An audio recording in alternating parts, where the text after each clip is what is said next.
Accurate Sports, a father-son podcast on all things NCAA D1 men's college basketball. I'm your host, Curtis D. Acker, here with my co-host and father, Mark Acker. Dad, got a win tonight against Penfield basketball. First ever win for both you and the head coach of the JV team. And those of you that don't know, my father's the assistant coach of the high school girls team that I went to high school at. So that was a very big win for you tonight. Congratulations on that.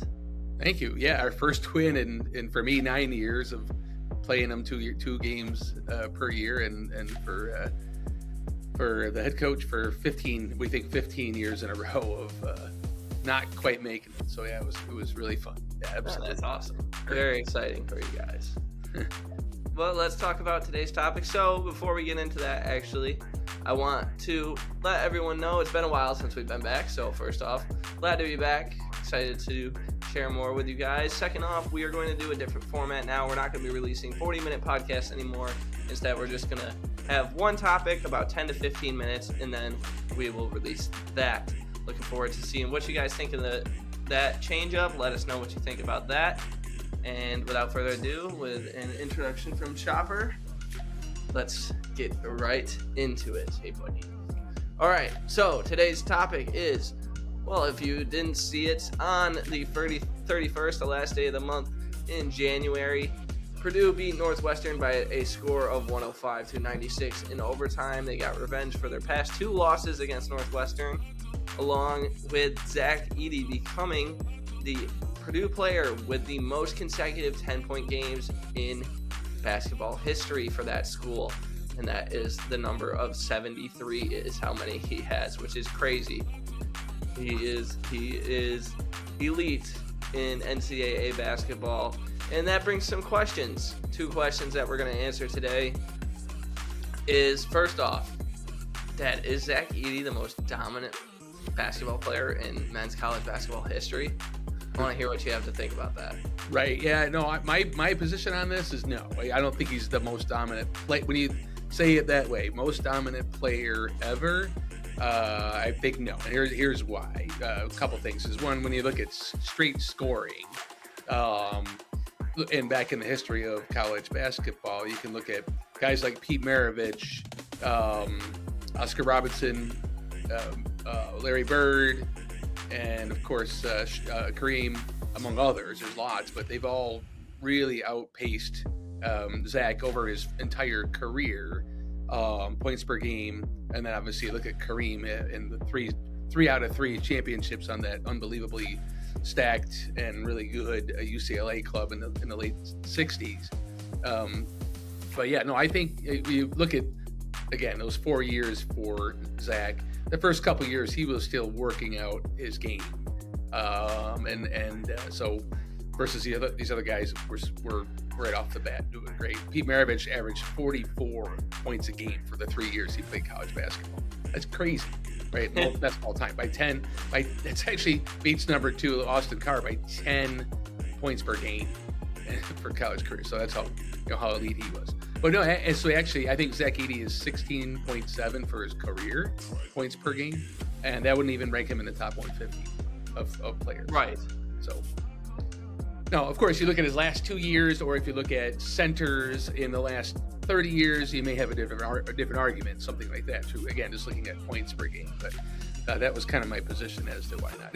I was even going to mention Steph Curry, 25 points, albeit at a smaller Davidson college, but that's a great number, right? So compared to the 16, it's hard to say that Zach really dominated for his entire career. So, but anyways, yeah, what do you have to say about this? Well, I mean, I see your points, but your last point right before you talked about Steph, if you look at his last 2 years, right, and that's where I'm looking at, is he has been the most dominant basketball player in men's college basketball history in these past 2 years.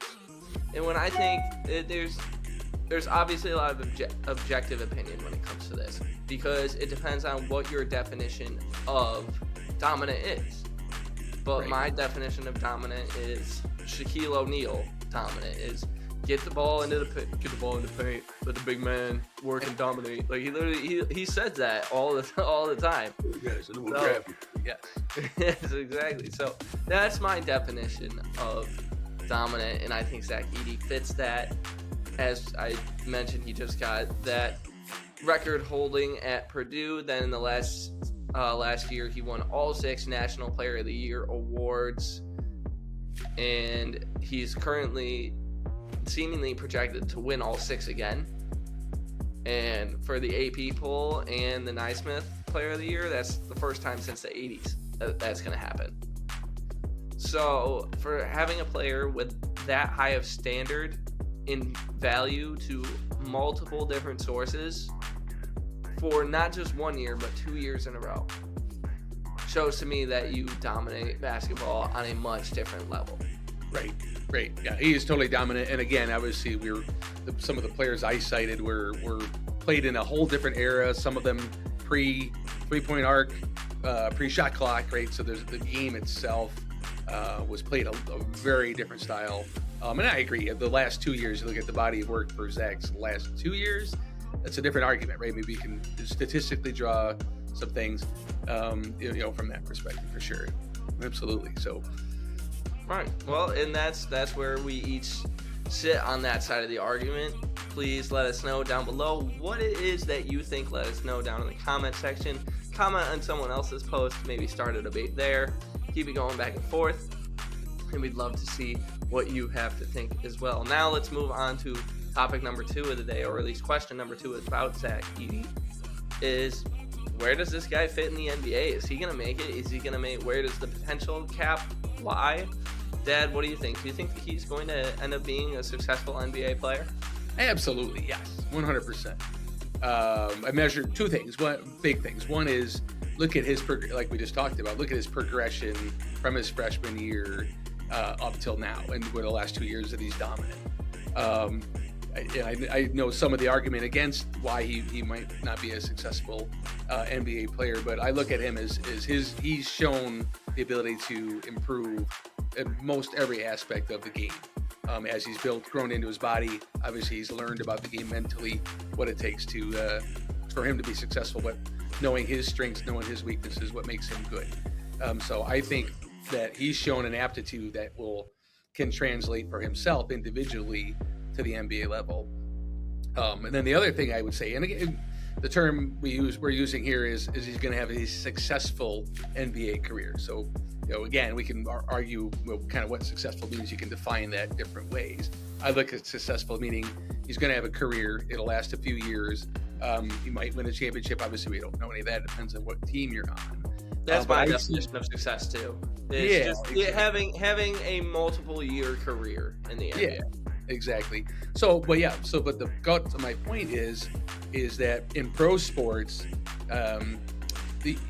they're so good at like technology, working out, nutrition, video review, right? There's the depth of which the pro game is played these days, that coaching and players can also learn that have unique skill sets.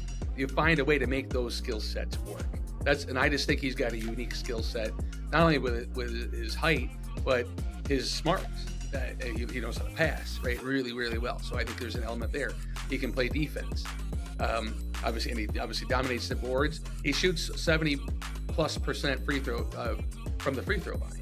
So he can get fouled, unlike Shaq, right? One of the down things with Shaq, the half the Shaq era, right? Teams would just counter and just beat the crap out of him. He still was winning, but that was about the only thing they could do to stop him.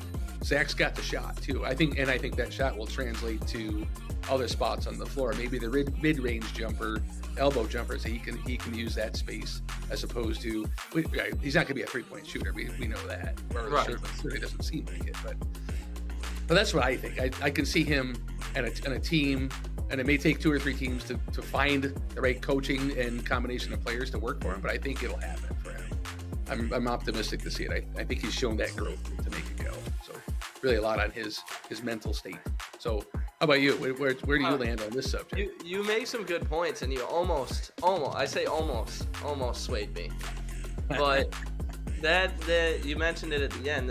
Lack of being able to shoot a 3-point shot is huge in the modern NBA for guys that don't end up finding success at the next level. I think he's athletic, but I don't know if he's athletic enough for the NBA. Like, you see it now. He gets away with it. A majority of his points do either come at the free throw line because he's getting hacked or because he's getting offensive rebounds over guys that have no business guarding him.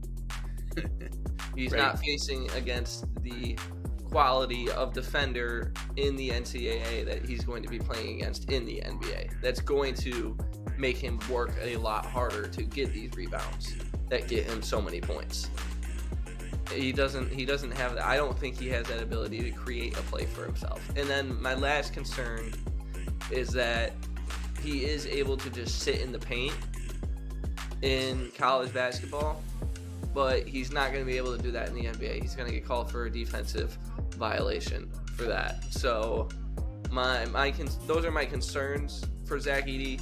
And again, I'm optimistic with you as well in the hope that he does make it at that next level, because I think not only, as you said, he's a unique player, he's a unique just individual in general. Seems like a very, very down-to-earth, very good person from what he portrays himself as when he gets interview questions.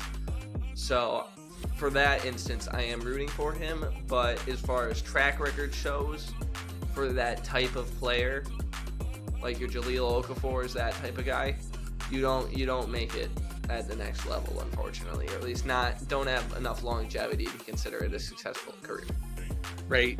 Yeah. No. And right. Again, we kind of see both sides to the what might happen to. I think about the sophistication of offenses and even defenses. I mean, you can hide a guy defensively if your team has got the right makeup, too, to a certain degree, and limit that the exposure that a players might have a deficiency in terms of comparing to the others at that level.